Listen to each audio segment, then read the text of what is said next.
Welcome to Sinha commerce classes. क्या आप class 11th B Com, BBA, CMA, CA, CS के students हैं या आपके सिलेबस में अकाउंट्स फ्रॉम इनकम्प्लीट रिकॉर्ड्स या इसी को हम लोग बोलते क्या है, सिंगल एंट्री सिस्टम, इस चैप्टर के बारे में पढ़ना है तो ये वीडियो आपके लिए है। आज के इस वीडियो में मैं आपको डिटेल्स इंफॉर्मेशन दूंगा कि आपका अकाउंट्स फॉर इनकम्प्लीट रिकॉर्ड्स या इसी को बोलते हैं हम लोग क्या, सिंगल एंट्री सिस्टम क्या है, इसमें आखिर करना क्या होता है, बनाना क्या होता है, तमाम तरह का डिटेल्स इंफॉर्मेशन आज मैं दूंगा कॉन्सेप्ट के साथ। राइट, देखिए सबसे पहले चैप्टर का नाम से ही बहुत चीज क्या हो जाएगा, आपका क्लैरिफिकेशन हो जाएगा।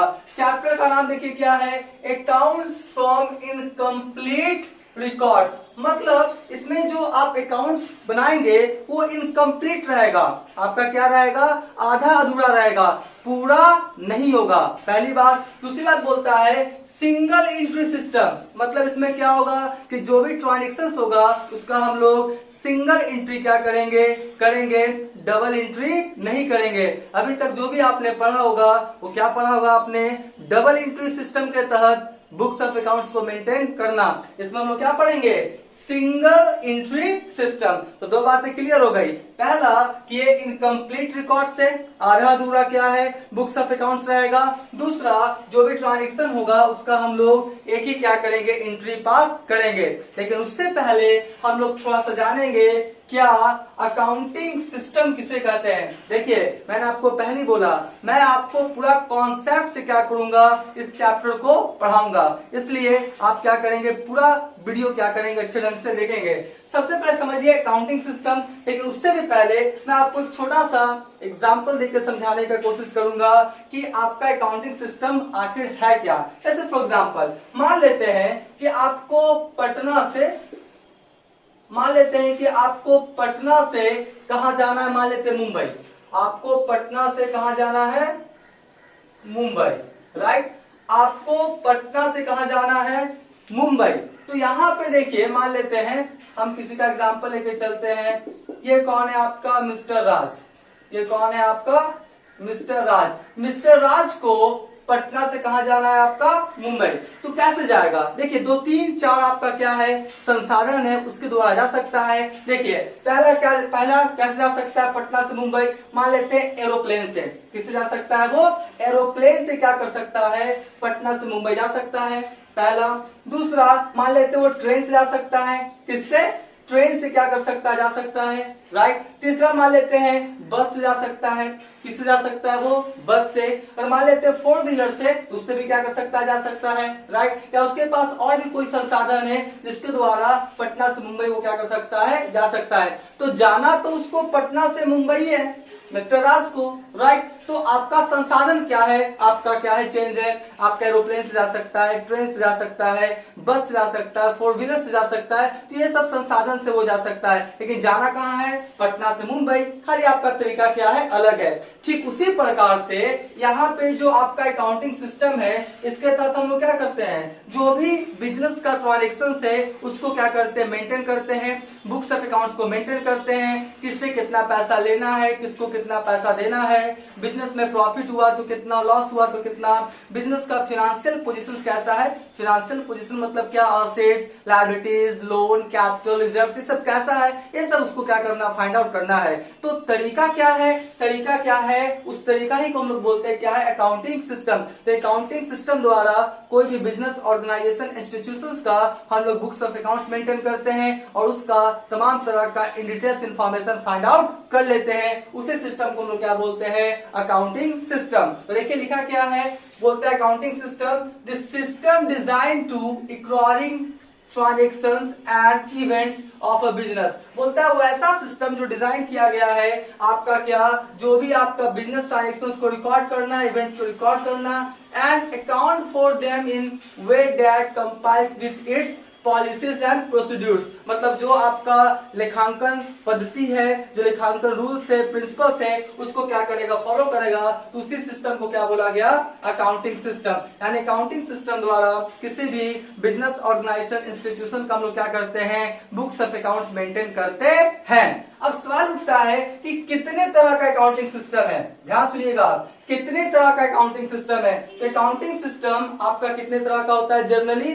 3 तरह का। देखिए लिखा क्या है, there are 3 system of accounting, मतलब 3 तरीका से किसी भी बिजनेस ऑर्गेनाइजेशन इंस्टीट्यूशंस का आप बुक्स ऑफ अकाउंट्स मेंटेन कर सकते हैं। पहला कौन सा लिख लीजिए, डबल एंट्री सिस्टम। पहला कौन सा है? Double entry system. और अभी तक जो भी आपने पढ़ा होगा क्लास 11th में, या फिर मान लेते हैं आप बीकॉम के स्टूडेंट्स हैं तो क्लास 12th में सब पढ़ा कौन सा सिस्टम? Double entry system. मैं थोड़ा सा बता देना चाहूंगा double entry system. Double entry system book keeping का वो सिस्टम है जिसमें जितने भी तरह का आपका ट्रांजेक्शन होता है उसमें कम से कम 2 अकाउंट्स क्या होंगे? इफेक्टेड होंगे, 2 अमाउंट इफेक्टेड होंगे, 2 साइड्स इफेक्टेड होगा, जैसे डेबिट और क्रेडिट, राइट। देखिए मैं आपको एग्जांपल लेकर समझाने की कोशिश करूंगा।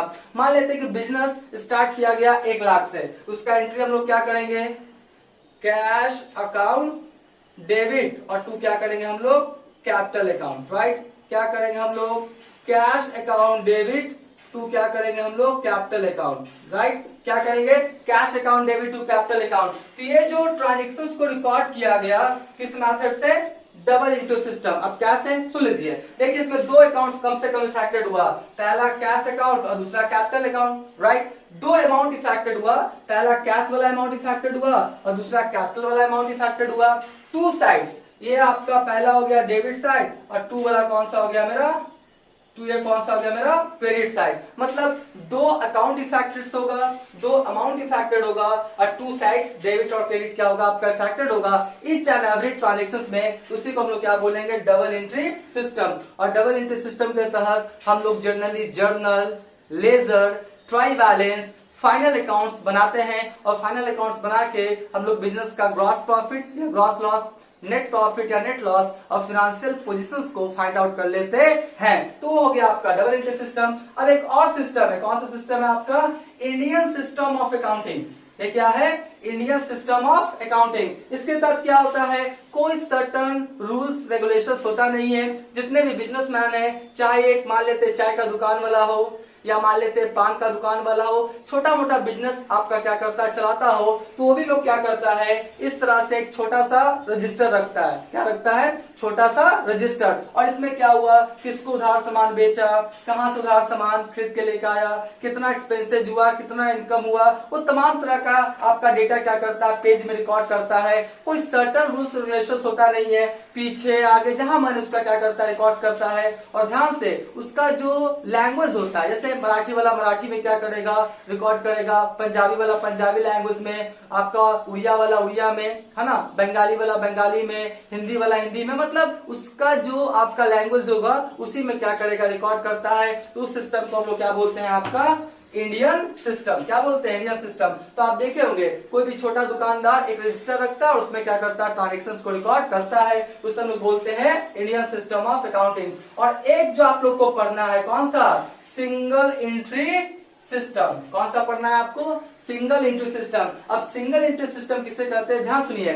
सिंगल एंट्री सिस्टम भी बुक कीपिंग का एक सिस्टम है, बुक्स ऑफ अकाउंट्स रिकॉर्ड करने का भी एक सिस्टम है, जिसमें हम लोग जनरली कैश बुक बनाते हैं। क्या बनाते हैं? Cash book. ध्यान से देखिए, कैश का तो डेटा रखना पड़ेगा कि कैश कितना आया, कैश कितना मेरे पास से गया, कहां कहां से रिसिप्ट हुआ, कहां कहां पेमेंट्स हुआ। तो कैश बुक हम लोग क्या करते हैं? बनाते हैं, यानी कैश का डेटा रखते हैं। और कुछ पर्सनल अकाउंट्स जैसे डेटर्स अकाउंट, क्रेडिटर्स अकाउंट, ये 2 अकाउंट्स क्या करते बनाते हैं कि किसको मैंने कितना उधार सामान बेचा या किससे मैंने कितना उधार सामान खरीदा। तो डेटर्स अकाउंट और क्रेडिटर्स अकाउंट बनाते हैं। और भी जितने पर्सनल अकाउंट से या नॉमिनल अकाउंट से, वो सारे अकाउंट्स हम लोग बनाते नहीं है। तो उस तरह के सिस्टम को हम लोग क्या बोलते हैं? Single entry system. Single entry system is a that system of book keeping in which we maintain only cash book and some personal accounts like debtors account and creditors account, but we don't open nominal accounts. That system is called single entry system, जिसको भी क्या करूंगा? Meaning में आपको board पे लिखा दूंगा, right. तो अभी तक मेरा वीडियो आपको अच्छा लगा तो वीडियो को लाइक कर देंगे, चैनल को सब्सक्राइब करके बेल आइकन हिट करके ऑन कर देंगे। इससे क्या होगा? कोई भी मैं आपका क्या करूंगा? वीडियोस बनाऊंगा उसका सबसे पहले नोटिफिकेशन मिल जाएगा। कुछ स्टूडेंट्स मैसेज कर रहे थे कि सर आप आपका अकाउंट्स फॉर इनकम्प्लीट रिकॉर्ड्स या सिंगल एंट्री सिस्टम का क्या करें? वीडियो बना दें। तो मैंने क्या किया? बना रहा हूँ, राइट। तो अब इसके बाद देखेंगे कि सिंगल एंट्री सिस्टम में आखिर क्या क्या बनाते हैं। हम लोग जनरली तीन चीज सिंगल एंट्री सिस्टम में क्या करते बनाते हैं। पहला statement of affairs opening, opening capital find out करने के लिए, statement of affairs closing, closing capital find out करने के लिए, और statement of profit and loss, business का profit and loss find out करने के लिए, राइट। तो अभी तुरंत क्या करूंगा मैं आपको बताऊंगा। तो देखिए यहाँ पे तीन तरीका से बुक्स ऑफ अकाउंट्स मेंटेन होता है। उसी तरीका से अगर पटना से आपको मुंबई जाना है तो एरोप्लेन, ट्रेन, आप बस से क्या कर सकते जा सकते हैं। इसी तरह से आप बुक्स ऑफ अकाउंट्स को भी क्या कर सकते हैं, इन तीन सिस्टम को यूज करके मेंटेन कर सकते हैं। अब हम लोग इसके आगे क्या करेंगे, वीडियो देखेंगे। अब हम लोग सिंगल एंट्री सिस्टम के तहत बिजनेस का कैसे हम लोग प्रॉफिट लॉस और फाइनेंशियल पोजीशंस को फाइंड आउट करेंगे, ये हम लोग सीखेंगे। देखिए सिंगल एंट्री सिस्टम के तहत ना आपको जर्नल करना है, ना लेजर बनाना है, ना ट्राई बैलेंस बनाना है, ये सब काम आपको नहीं करना है। बस सिंगल एंट्री सिस्टम के तहत बिजनेस का ग्रॉस प्रॉफिट या ग्रॉस लॉस, नेट प्रॉफिट या नेट लॉस और बिजनेस का आप फाइनेंशियल पोजीशंस क्या करेंगे, बताएंगे। यही आपको सिंगल एंट्री सिस्टम के तहत काम करना पड़ेगा, राइट। तो अब हम लोग कैसे निकालेंगे, देखिए ध्यान से, कैपिटल कंपैरिजन मेथड, यानी आपका सिंगल एंट्री सिस्टम के तहत बिजनेस का प्रॉफिट लॉस और फाइनेंशियल पोजीशंस को फाइंड आउट करने के लिए कुछ मेथड है। पहला मेथड कौन सा है आपका, कैपिटल कंपैरिजन मेथड। उसके बाद इसी को बोलते हैं स्टेटमेंट ऑफ अफेयर्स मेथड, मतलब ओपनिंग कैपिटल और क्लोजिंग कैपिटल का डिफरेंस पता करके हम लोग पता कर लेंगे कि बिजनेस में प्रॉफिट हुआ है या लॉस। ऐसे मैं आपको छोटा सा क्या करूंगा, एग्जांपल दूंगा। मान लेते हैं कि किसी भी बिजनेस का जो ओपनिंग कैपिटल है, मान लेते हैं कितना है उसका 1 लाख। किसी भी बिजनेस का ओपनिंग कैपिटल कितना है आपका 1 लाख, राइट। और आपका उसी बिजनेस का जो क्लोजिंग कैपिटल है वो मान लेते कितना है, 1,20,000। कितना है, 1,20,000। तो सीधा सा मतलब है, और किसी तरह का कोई आपका इवेंट नहीं हुआ है, ट्रांजेक्शन वगैरह, ड्राइंग्स वगैरह ये सब नहीं हुआ है, तो कैपिटल 1 लाख से 1,20,000 हो गया। इसका मतलब 20,000 क्या हुआ मेरा, प्रॉफिट। क्या हुआ, प्रॉफिट। कैपिटल बढ़ जाएगा इसका मतलब क्या हुआ, प्रॉफिट, और कैपिटल घट जाएगा इसका मतलब क्या हुआ, लॉस। तो कैपिटल को कंपैरिजन करके हम लोग आपका सिंगल एंट्री सिस्टम के तहत प्रॉफिट या लॉस क्या करेंगे, फाइंड आउट कर लेते हैं। तो सबसे पहले हम लोग को ओपनिंग कैपिटल निकालना पड़ेगा और साथ में क्या निकालना पड़ेगा, क्लोजिंग कैपिटल। अगर आपके क्वेश्चन में दिया हुआ है ओपनिंग कैपिटल, क्लोजिंग कैपिटल, तो हम लोग फाइनली क्या बनाएंगे, statement of profit and loss. लेकिन अगर ओपनिंग कैपिटल, क्लोजिंग कैपिटल नहीं दिया हुआ है तो सबसे पहले हम लोग opening capital, closing capital find out करेंगे। और इतना सिंपल है फाइंड आउट करना कि मैं क्या बताऊं। ध्यान से देखिए, सबसे पहले कैपिटल कंपैरिजन मेथड या स्टेटमेंट ऑफ अफेयर्स मेथड में हम लोग तीन चीज जनरली बनाना पड़ सकता है। पहला statement of affairs opening, for find opening capital निकालने के लिए, and statement of affairs opening बनाएंगे ओपनिंग कैपिटल को पता करने के लिए, right. Statement of affairs closing बनाएंगे आपका for find the closing capital को पता करने के लिए, और statement of profit and loss हम लोग बनाएंगे बिजनेस का प्रॉफिट या लॉस को पता करने के लिए। यानी तीन चीज आपको बनाना पड़ सकता है, राइट। तो सबसे पहले देखेंगे हम लोग किसका, स्टेटमेंट ऑफ अफेयर्स ओपनिंग। अब सवाल उठता होगा कि सर स्टेटमेंट ऑफ अफेयर्स क्या है। ध्यान सुनिए, ये बैलेंस शीट है। बिल्कुल क्या है आपका 70 से 80% जो आपका इंफॉर्मेशन है, आपका जो कॉन्सेप्ट है वो किसका है, आपका बैलेंस शीट का। ध्यान सुनिए, स्टेटमेंट ऑफ अफेयर्स, राइट, इसमें जो बिजनेसमैन का नाम रहेगा वो लिख देंगे। हम एक एग्जांपल लेके चलते हैं। स्टेटमेंट ऑफ अफेयर्स ऑफ, मान लेते हैं एक बिजनेसमैन है जिसका नाम क्या है, मिस्टर RDX। एक बिजनेसमैन है जिसका नाम क्या है, मिस्टर RDX। और ये क्या बता रहा है, आपका ओपनिंग डेटा है 1/1/2022। तो statement of affairs of mister RDX as on कब का बना रहे हैं, 1/1 आपका 2022। यानी ओपनिंग डेटा से ओपनिंग कैपिटल फाइंड आउट होगा और क्लोजिंग डेटा से क्लोजिंग कैपिटल क्या होगा, फाइंड आउट होगा। और क्वेश्चन में लिख देगा कि आपका ओपनिंग डेट में कितना असेट्स है और कितना लायबिलिटीज है, और आपका क्लोजिंग डेट में कितना असेट्स है और कितना लायबिलिटीज है, राइट। तो statement of affairs of mister RDX as on 1/1/2022। और क्वेश्चन में बोलेगा कि 1/1/2022 का ये जो ओपनिंग डेट है उसमें एसेट्स कितना है और लायबिलिटीज कितना है। और मैंने पहले ही बोला ये बिल्कुल किससे बनता है, आपका बैलेंस शीट के जैसा। बैलेंस शीट में एडजस्टमेंट के साथ हम लोग बनाते हैं। बैलेंस शीट में ऐसे मान लेते कोई फर्नीचर है, जैसे मैं आपको समझाने के लिए बताता हूँ। जैसे मान लेते बैलेंस शीट है, राइट, तो यहाँ पे फर्नीचर है मान लेते 1 लाख का, राइट, और इस पे हुआ मेरे को डिप्रिसिएशन। क्या हुआ है, डिप्रिसिएशन मान लिया हुआ 10,000। तो हम लोग यहाँ पर फाइनली कितना लिखेंगे, 90,000। कितना लिखेंगे, 90,000। तो ये एडजस्टमेंट के साथ बैलेंस शीट बनता है, राइट। लेकिन स्टेटमेंट ऑफ अफेयर्स जो है वो एडजस्टमेंट के साथ बनता नहीं है, विदाउट एडजस्टमेंट। यानी जब भी हम लोग स्टेटमेंट ऑफ अफेयर्स बनाएंगे उसमें एडजस्टमेंट का ट्रीटमेंट नहीं करेंगे, ध्यान रखिएगा, बात समझे। तो अब हम लोग क्या करेंगे, विदाउट एडजस्टमेंट, मतलब एसेट्स वाला एसेट्स में, लायबिलिटीज वाला लायबिलिटीज में। तो देखिए आपका एसेट्स में क्या क्या जा सकता है, जैसे पहला जा सकता है कैश इन हैंड, पहला क्या जाता है कैश इन हैंड, फिर क्या जाएगा आपका कैश एट बैंक, मतलब जितने भी है सब लिख देंगे। फिर क्या जाएगा मेरे को सन्ड्री डेटर्स, क्या जाएगा सन्ड्री डेटर्स। फिर क्या जा सकता है बिल्स रिसीवेबल, क्या जा सकता है आपका बिल रिसीवेबल। फिर क्या जा सकता है प्रीपेड, प्रीपेड क्या जा सकता है एक्सपेंसेस। फिर क्या जा सकता है आपका स्टॉक, राइट। फिर क्या जा सकता है अक्रूड इनकम। फिर क्या जाएगा आपका अक्रूड इनकम। फिर मान लेते जाएगा आपका फर्नीचर, मान लेते फिर आपका मैशनरी, तो मैशनरी डाल दीजिए, राइट। मान लेते वैन है तो वैन डाल दीजिए, कंप्यूटर है तो कंप्यूटर डाल दीजिए। मतलब जितने भी तरह का आपका एसेट्स है वो क्या करें आप लिख दे कहा, बैलेंस शीट के एसेट साइड में। और आपका ओपनिंग डेट का डेटा देगा क्वेश्चन में, आपको बस सजा देना है एसेट्स वाला एसेट्स में, लायबिलिटीज वाला लायबिलिटीज में। देखिए लायबिलिटीज में क्या क्या जा सकता है, सन्ड्री क्रेडिटर्स, राइट, क्या जाएगा सन्ड्री क्रेडिटर्स। फिर क्या जा सकता है बिल्स पेबल, क्या जा सकता है आपका बिल्स पेबल। फिर क्या जा सकता है बैंक, बैंक क्या जा सकता है ओवर ड्राफ्ट, राइट। फिर क्या जा सकता है आपका बैंक लोन, क्या जा सकता है आपका बैंक लोन, ठीक है।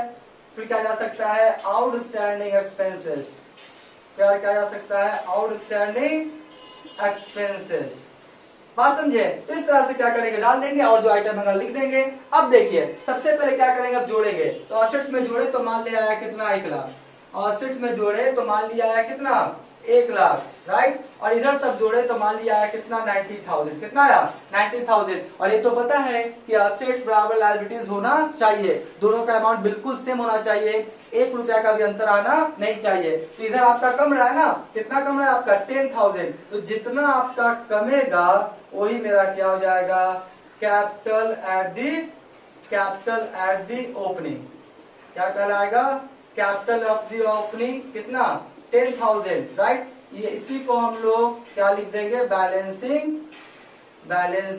फिगर्स, बैलेंस करके लाना तो क्या लिख देंगे बैलेंसिंग फिगर, राइट। तो आप समझ गए होंगे स्टेटमेंट ऑफ अफेयर्स ओपनिंग बना के, और ओपनिंग डेटा देगा क्वेश्चंस में एसेट्स का और लायबिलिटीज का। बस आपको करना क्या है एसेट्स वाला एसेट्स में, लायबिलिटीज वाला लायबिलिटीज में लिख के बैलेंस करके आप कैपिटल एट द ओपनिंग निकाल लेंगे। कैपिटल एट द ओपनिंग बोले या कैपिटल एट द बिगिनिंग बोले, बात क्या है बिल्कुल बराबर, राइट। अब मान लेते हैं कि क्लोजिंग कैपिटल निकालना है, बिल्कुल सब कुछ सेम रहेगा। ध्यान से देखिए यहाँ पे जो डेट है ना, डेट आपका चेंज हो जाएगा। जैसे मान लेते हैं आप जो क्लोजिंग डेट है 31/12/2022, तो बस आप डेट कितना लिख देंगे 31/12/2022। और क्लोजिंग डेटा देगा कि क्लोजिंग डेटा देगा कि एसेट्स इतना है लायबिलिटीज इतना है, तो क्लोजिंग वाला जो डेटा देगा उससे एसेट्स वाला एसेट्स में लिख दीजिएगा, लायबिलिटीज वाला लायबिलिटीज में। बैलेंस करके क्या करेंगे क्लोजिंग कैपिटल भी हम लोग निकाल लेंगे, यानी ओपनिंग डेटा से ओपनिंग कैपिटल, क्लोजिंग डेटा से क्लोजिंग कैपिटल फाइंड आउट कर लेंगे। अब हम लोग लास्ट सीखेंगे statement of profit and loss का फॉर्मेट, इसका आप स्क्रीनशॉट ले लें।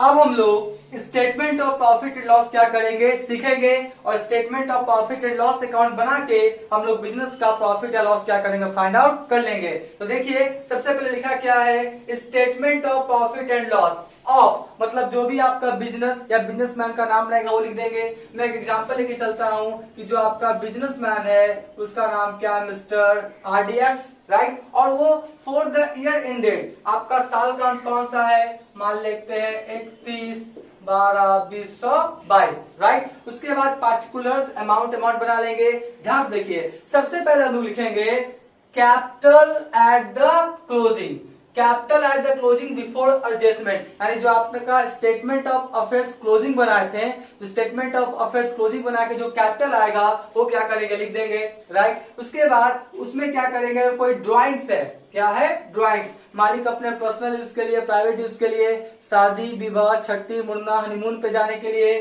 अगर बिजनेस से पैसा निकालना है तो क्या कहलाएगा आपका ड्राइंग्स, गुड्स निकाला है तो क्या कहलाएगा ड्राइंग्स। तो अगर ड्राइंग्स है तो कैपिटल एट द क्लोजिंग में क्या करेंगे, जोड़ के बाहर लिख देंगे, राइट। अभी मैं अमाउंट भी क्या करूंगा, भरूंगा, अभी आपको मैं सिर्फ फॉर्मेट समझा रहा हूं। उसके बाद जो भी आपका कैपिटल एट द ओपनिंग है या कैपिटल एट द बिगनिंग है, जो स्टेटमेंट ऑफ अफेयर्स ओपनिंग बना के आपने क्या किया, निकाला है, वो लिखेंगे, राइट। और कोई भी फ्रेश कैपिटल है, इंट्रोड्यूस कैपिटल है या एडिशनल, सब एक ही नाम है। अब आपका एडिशनल कैपिटल, फ्रेश कैपिटल या इंट्रोड्यूस कैपिटल किसे कहते हैं, बिजनेस स्टार्ट करने समय जो लगाया जाता है उसे बोलते हैं कैपिटल, और उसके बाद अगर कोई लगाता है पैसा बिजनेस में उसे क्या बोलते हैं, एडिशनल कैपिटल, फ्रेश कैपिटल या इंट्रोड्यूस कैपिटल। तो यहाँ ओपनिंग कैपिटल रहे, चाहे आपका फ्रेश कैपिटल, इंट्रोड्यूस कैपिटल या एडिशनल कैपिटल, दोनों को जोड़ के फाइनली क्या कर देंगे, लेस, और ब्रैकेट में लिखते हैं, किसका इंडिकेशन होता है, माइनस का, अकाउंटिंग की दुनिया में, ठीक है। उसके बाद इतना करने के बाद जो आएगा वो क्या कहलाएगा, अगर प्लस में आया तो प्रॉफिट, माइनस में आया तो लॉस, तो प्रॉफिट या लॉस बिफोर एडजस्टमेंट, और इसी को हम लोग ग्रॉस प्रॉफिट या ग्रॉस लॉस भी बोलते हैं। क्या बोलते हैं हम लोग, ग्रॉस प्रॉफिट, या क्या बोलते हैं हम लोग इसको, ग्रॉस लॉस। बात समझे, इसको हम लोग क्या बोलते हैं, आपका ग्रॉस प्रॉफिट या ग्रॉस लॉस, या प्रॉफिट या लॉस बिफोर एडजस्टमेंट आ गया। उसके बाद जितने भी तरह का एक्सपेंसेस, लॉसेस, एडजस्टमेंट है, लेस कर दीजिए, जैसे salary, rent, depreciation, provision for आपका बैड डेट्स, मतलब जितने भी तरह का एक्सपेंसेस, लॉसेस है, एडजस्टमेंट है, लेस कर दीजिए, राइट। सबको क्या करेंगे हम लोग, लेस कर देंगे फाइनली। और उसके बाद जितने भी तरह का प्रॉफिट, इनकम है, उसको क्या करेंगे, ऐड करेंगे, interest on investment, discount receipt etcetera, right. तो अब ऐड करने के बाद जो फाइनली आएगा वही कहलाएगा मेरा क्या, नेट प्रॉफिट या लॉस। अगर प्लस में आया तो प्रॉफिट, माइनस में आया तो लॉस, किसका, बिजनेस का। तो ये हम लोग स्टेटमेंट ऑफ प्रॉफिट या लॉस बना के बिजनेस का सिंगल एंट्री सिस्टम के तहत प्रॉफिट लॉस क्या करेंगे, पता कर लेंगे। अब देखिए मैं एक अमाउंट के द्वारा आपको समझाऊंगा तो और आपको क्लियर क्या हो जाएगा, समझ में आ जाएगा, राइट। हम क्या करेंगे कि एक अमाउंट का एग्जांपल लेंगे। मान लेते हैं कैपिटल एट द क्लोजिंग आपके पास कितना था, 1 लाख, कितना था, 1 लाख। उसके बाद ड्राइंग्स मान लेते हैं आपने कितना किया, 20,000, तो आपका टोटल कितना हो गया, 1,20,000। उसके बाद कैपिटल एट द बिगिनिंग मान लेते हैं ना, वो था आपका 50,000, कितना था, 50,000। और फ्रेश कैपिटल कितना था, 20,000, कितना था, 20,000। तो दोनों क्या होगा, मेरा लेस होगा, तो आपका 70,000, राइट। तो 1,20,000 में 70,000 चला गया तो कितना बचेगा मेरा, 50,000, राइट। तो 50,000 या तो ग्रॉस प्रॉफिट बोले या तो आपका प्रॉफिट बोले, और अगर माइनस में रहता तो क्या होता, लॉस। मान लेते 1,20,000 और यहाँ पे आ जाता मान लेते 1,30,000, तो माइनस कितना होता, 10,000, तो किस इसको रिप्रेजेंट करता, लॉस को, राइट। अब उसके बाद जितने भी तरह का एक्सपेंसेज है, मान लेते हैं सैलरी है 5,000, आपका मान लेते हैं रेंट है आपका 3,000 और डिप्रिसिएशन हुआ 2,000, राइट। ये सबको लोग लेस करेंगे, कितना, 10,000, 5 3 8 8 2 10, ठीक है। तो आपका फाइनली कितना है, 40,000। और उसके बाद जो भी आपका इनकम प्रॉफिट उसको क्या करे, ऐड कर दे। मान लेते हैं आपका ये हुआ 7,000 और ये कितना हुआ आपका 3,000, तो आपका कितना हो गया 10,000। तो 40 10 कितना हो गया 50। तो ये मेरा क्या हो गया, आपका नेट प्रॉफिट या नेट प्रॉफिट हो गया आपका, किसका, बिजनेस का। अगर माइनस में आता तो किस इसको इंडिकेट करता, लॉस को। इसका भी क्या करें, आप स्क्रीनशॉट ले लें।